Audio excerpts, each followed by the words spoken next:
before bed. Tonight, we read Unwinding Anxiety by Judson Brewer. Anxiety is a habit, not a flaw, and curiosity, not willpower, is how you gently unwind it. Have you ever noticed how worry sneaks in right when the day goes quiet? All through the busy hours, you keep moving. There's somewhere to be, something to finish, someone to answer. But then night comes, the lights go down, and the moment your head touches the pillow, your mind begins to spin. What if I said the wrong thing today? What if that pain in my chest is something serious? What about the money? The message I never sent? The thing I have to do tomorrow that I don't yet know how to do?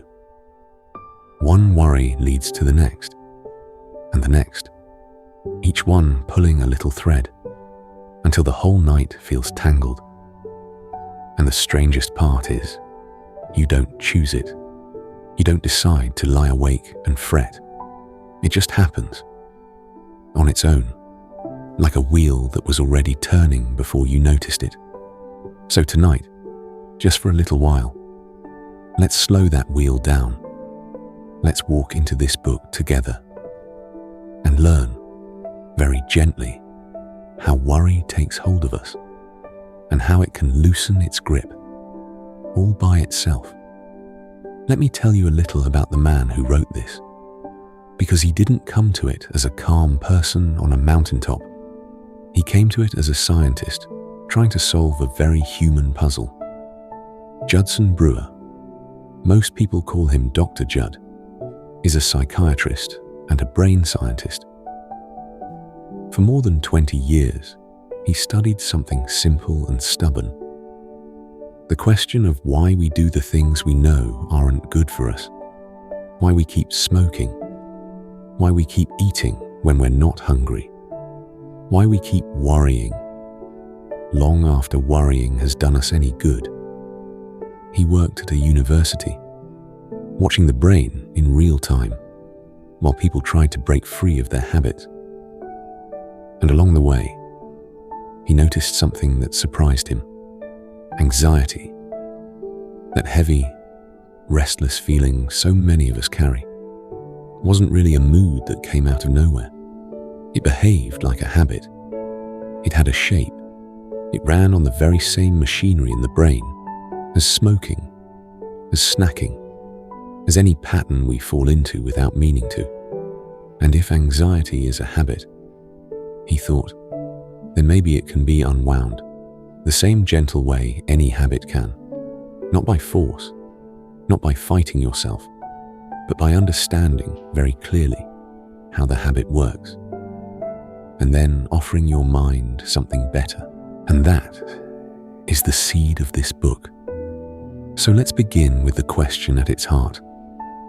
What is anxiety, really? And why is it so hard to simply think our way out of it? We tend to imagine anxiety as a kind of weakness, a flaw in us, something a stronger, calmer person wouldn't feel. And so we scold ourselves for it. We tell ourselves to relax, to stop overthinking, to just let it go. And it never works. Have you noticed that? Telling an anxious mind to calm down is like telling a wave to stop being wet. Dr. Judd says there's a reason for this. Anxiety doesn't live in the thinking, planning part of your brain. It lives somewhere older, deeper, in the part that handles fear and survival. And that part doesn't speak the language of reason. You can't argue with it. You can't out-logic it. When it sounds the alarm, your clever, sensible thoughts go quiet, and the fear takes the wheel. So the real question of this book isn't how do I think better thoughts? It's something kinder and far more useful. How does this habit actually work inside me? And how can I gently teach my brain to want it less? To answer that, we need the one idea everything in this book is built upon, the habit loop. Every habit you have, Dr. Judd says, is made of 3 simple parts: a trigger, a behavior, and a reward. Picture it like this. Something happens, that's the trigger. You do something in response, that's the behavior, and you get some result that your brain decides it likes or that it learns from. That's the reward. And the brain is very simple about this. If the result feels even a little good, or even just a little relieving, it files it away.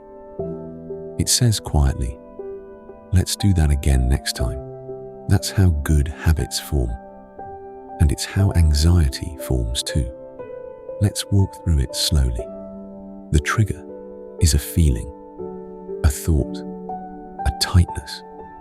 Maybe it's an unanswered question about tomorrow. The behavior is worrying. You begin to turn the problem over, again and again, running every version of how it might go wrong. And the reward, and this is the surprising part, is a faint sense of doing something, of control. As long as you're worrying, it feels like you're working on the problem. It feels, just barely, better than sitting with the not knowing. So your brain learns. When you don't know what's coming, worry. At least it feels like you're in charge. And the loop closes, and it runs again tomorrow, and the night after that. The trouble is, worry never actually solves the uncertain thing. It just feels for a moment like it might. And so you get the habit without ever getting the relief. Let me give you a small, ordinary picture of it. Imagine you send a message to someone you care about, and they don't reply right away. That's the trigger, a little space of not knowing. And almost at once, the mind rushes to fill it. Did I say something wrong? Are they upset with me? Maybe they're ignoring me on purpose. That rushing is the behavior. And the strange reward is that, for a moment, it feels better than just sitting in the silence and waiting. The worry hands you a story. And any story, even a frightening one, feels easier to hold than pure uncertainty. So your brain takes the deal. And the next time a message goes unanswered, the loop is already there, waiting, ready to spin again. This is how a single worry, repeated, quietly becomes a habit of worrying. Not chosen, just learned. Now here is where the book opens its deepest door. Why does this loop keep running? Even when we hate it, even when we know it's hurting us? Because Dr. Judd says, knowing isn't enough. Knowing lives in one part of the brain. Habits live in another. And the habit part doesn't care what you know. It only cares about one thing, what the reward felt like last time. This is why willpower fails. We're taught that if we just try hard enough, grit our teeth, push the worry away, we'll win. But willpower is like a muscle, and muscles tire. The moment you're stressed or exhausted, or it's late and dark and you're already worn thin, the willpower fades, and the old loop runs anyway. In fact, the harder you fight a worry, the more you feed it your attention, and attention is exactly the fuel it lives on. So fighting doesn't work. Forcing doesn't work. Scolding yourself certainly doesn't work. It just adds a second layer of worry on top of the first. What does work is something far gentler. It's to change how rewarding the habit feels in the first place. Because your brain doesn't keep a habit because of what you tell it. It keeps a habit because of how the habit tastes. And if you can help your brain truly notice that worry tastes bitter, that it leaves you tense and tired and no safer than before, then your brain, all on its own, begins to lose interest in it. No force required. Just clear, honest seeing. This is the great, quiet secret of the whole book. You don't break a habit by pushing it away.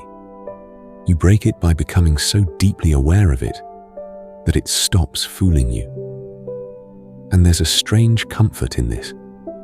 For so long, you may have believed that your anxiety meant something was wrong with you, that other people were simply built calmer, stronger, steadier. But that isn't true. There's nothing broken in you. You simply have a habit, a well-worn path your mind learned to walk. And habits, every single one of them, can be unwound. The very brain that learned to worry is the same brain that can learn to rest. You are not fighting your nature tonight. You are only retraining a pattern, and that is a far gentler, far more hopeful thing. So how do we do that? Dr. Judd lays it out as a journey through 3 gears, like a car easing forward. And tonight, I'd like to walk you through them gently, along with the practices that live inside them.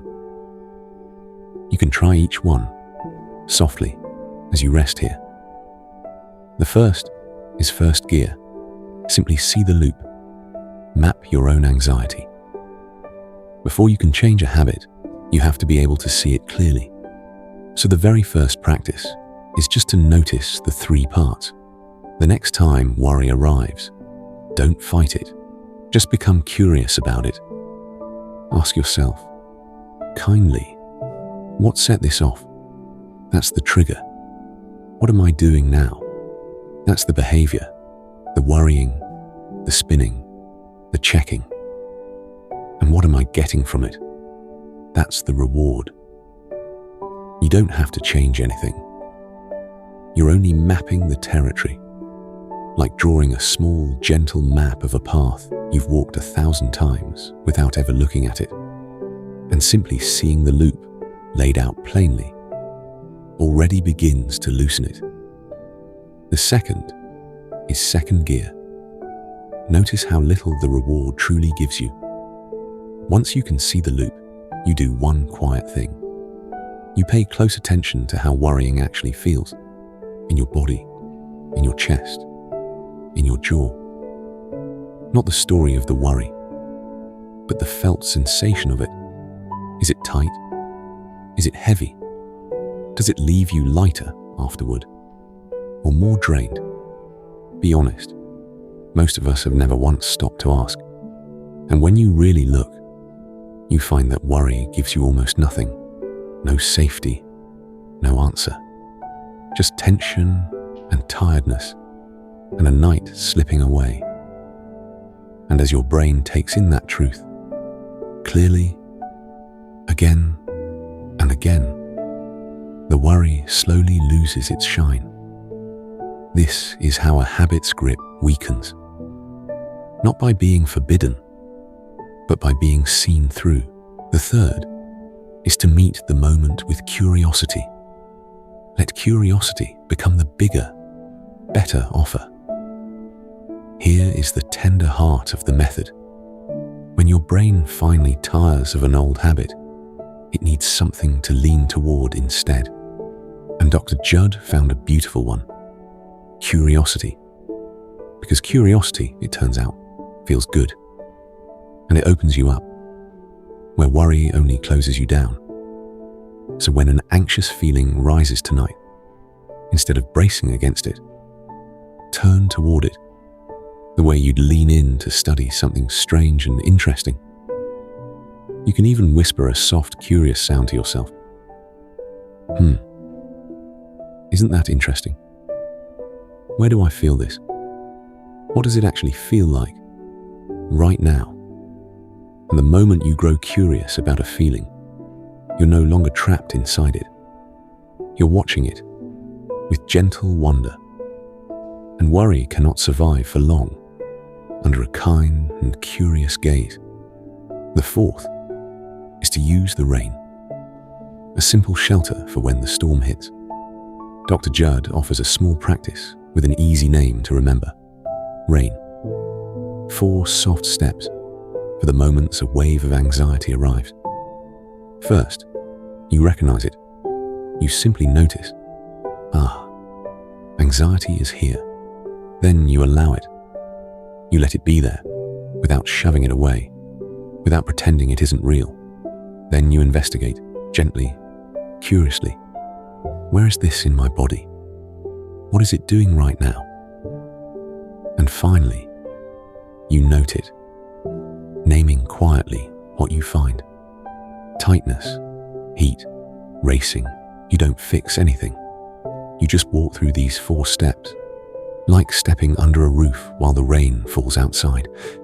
And almost always, the feeling, watch this way, begins to move and soften and pass. Because feelings, when we stop fighting them, are never as solid as they seem. They rise, they crest, and they fall. The 5th is to find the bigger, better offer in everything. Your brain is always asking one question: which choice feels better? And it will choose whatever wins. So you don't have to defeat your old habits. You only have to show your brain something that feels better than they do. Worry feels tight and small. Presence feels open and wide. A scattered, anxious breath feels frantic. A slow, deep one feels like relief. So all evening, in tiny moments, you simply compare. You let your brain taste the calmer option and notice honestly that it's the better deal. Over time, with no struggle at all, your brain begins to reach for the calm on its own.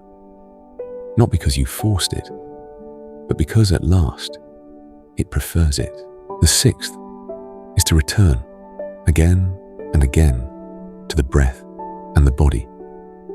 Anxiety lives in the future, in the what-ifs, the maybes, the not yets, but your breath and your body live only here.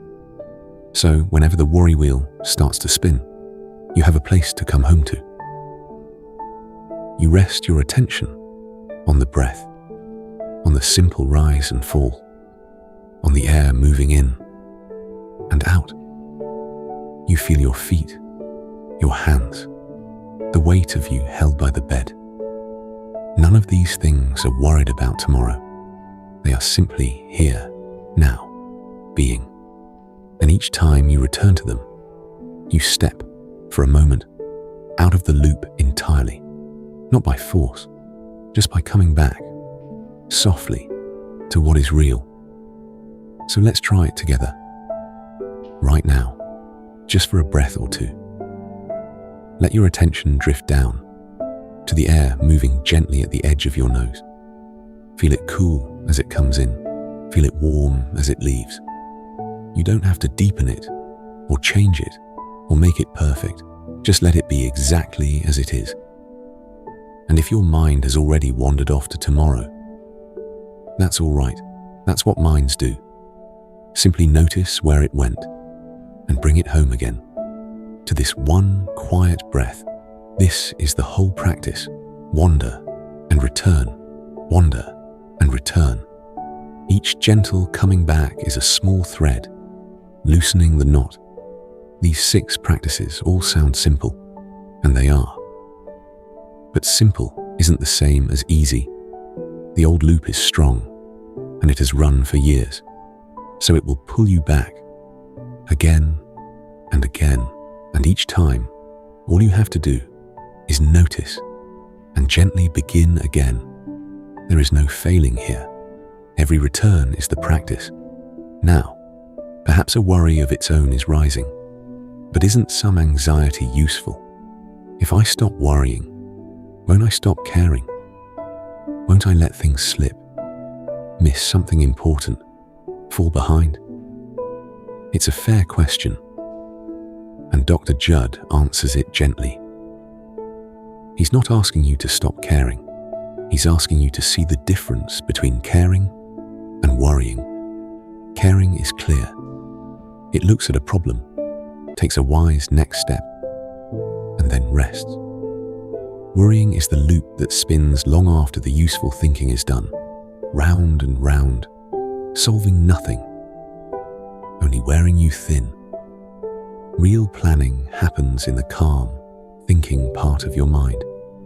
Worry happens in the frightened older part that just wants to feel busy. When you unwind the anxiety, you don't lose your care for your life. You finally free it from the noise that was drowning it out.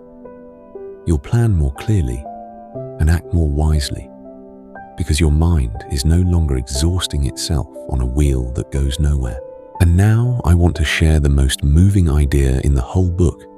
It's about how kindness is not soft and useless, but the most powerful tool you have.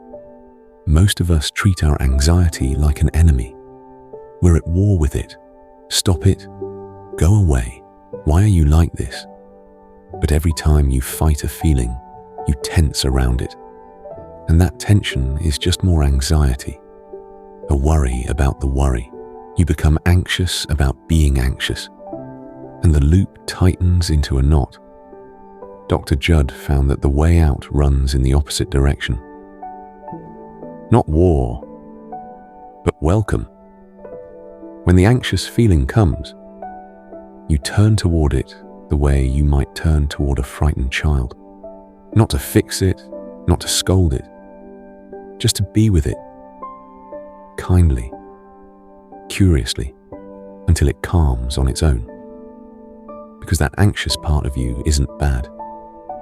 It's just afraid. It learned long ago that worry might keep you safe.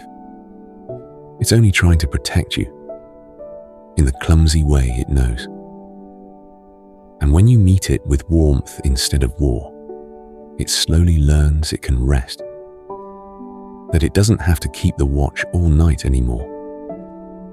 This is who you really are, underneath the worry, not the anxious voice. You are the calm, kind awareness that can hold the anxious voice, the way the wide night sky holds a passing cloud. The worry is weather. You are the sky. And the sky is never harmed by the storm that moves across it. The sky is only ever vast and quiet, and still there, after the clouds have gone. And the more you practice this kindness, the more something quietly shifts. You stop being so afraid of your own feelings. An anxious thought arrives, and instead of bracing, instead of the old jolt of, "Oh no, not again," you can almost smile at it. "Ah, there you are. I know you. Come and sit if you like. You won't be here for long." And a feeling that is welcomed like that simply cannot dig in the way it used to. It came in search of a fight and found a warm room instead.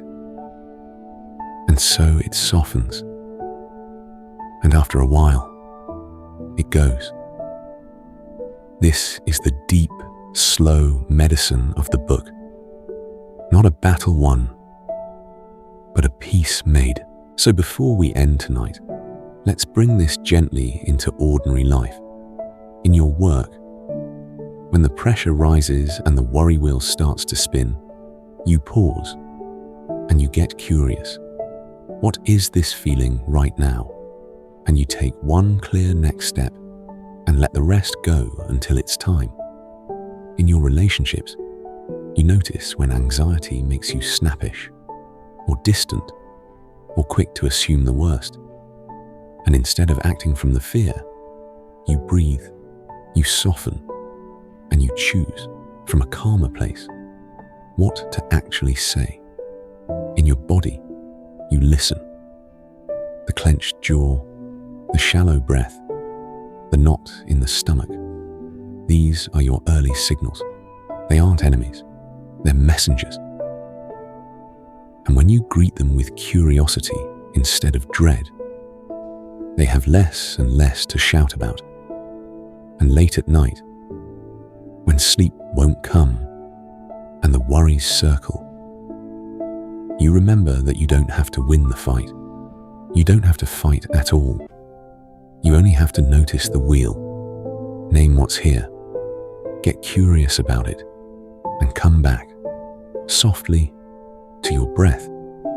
And as the worry loses its fuel, sleep finds its own way in. So let me leave you with one last simple practice. Gently, set down every thought about this book. There's nothing to do with it tonight, nothing to fix, nothing to solve. Just feel your breath now. Notice it moving, all on its own, without any effort from you. The slow rise, the slow fall. And if a worry drifts in, as it may, you don't have to push it away. Just notice it with a little gentle curiosity. Ah, there's a thought.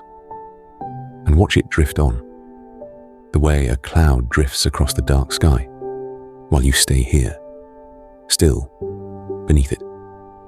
Listen to the sounds of the night now. Maybe a car, far away, maybe a faint hum, maybe just a deep, soft silence. And feel your body held by the bed beneath you, tenderly supported, warm and heavy. Nothing here is worried. Your breath is not worried. Your heartbeat is not worried. They are simply here, being. In this moment, there is nothing to solve.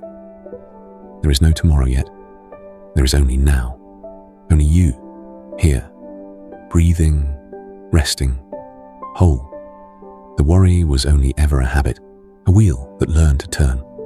And tonight, with every soft, curious breath, you let it slow and slow until it comes at last to a gentle stop. Tomorrow, the wheel may begin to turn again, and that's okay. Don't blame yourself. Just notice it, get curious, and gently begin again. That's all. Every noticing, every return, is how the anxiety unwinds. Good night. Thank you for being here with me tonight. May you rest in the quiet of this moment and find your way back to the peace inside you. I'll see you with the next book.